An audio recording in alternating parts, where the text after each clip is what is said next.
Good afternoon. Do you think about how Jesus lived his life? How as he was going through his life, every single day, he was perfect. So when he was growing up as a kid, he was always obedient to his parents.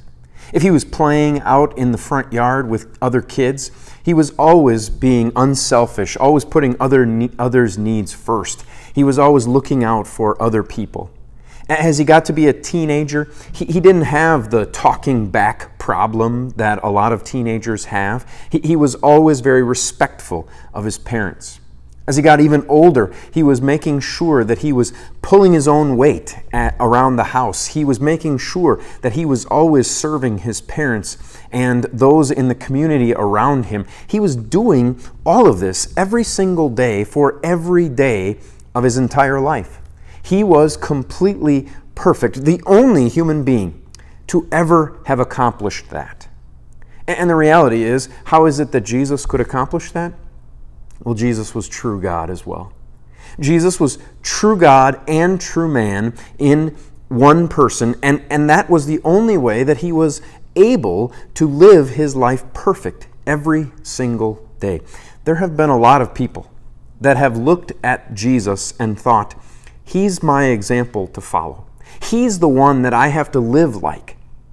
But the problem is, we're never going to be able to achieve that. We're never going to be able to live exactly like Jesus did because Jesus was perfect where we cannot be perfect. The Bible comes to us in 1 John chapter 3, 1 John chapter 2, and says this in 1 John chapter 2, verse 6.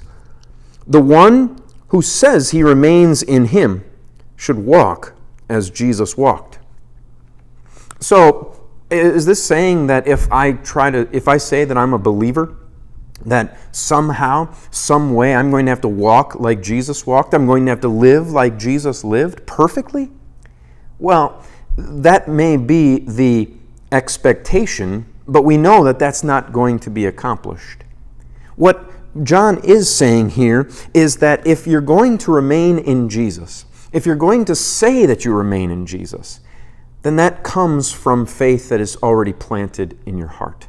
It comes from faith that God has already given to you. That's how you can say that you are going to remain in Jesus, that you are going to walk as Jesus walked. Not that you're trying to live up to that potential and get yourself into heaven, but rather that Jesus walked that way first. Jesus was perfect for you so that you might remain in him. Until we see each other again, the Lord's blessings on your day.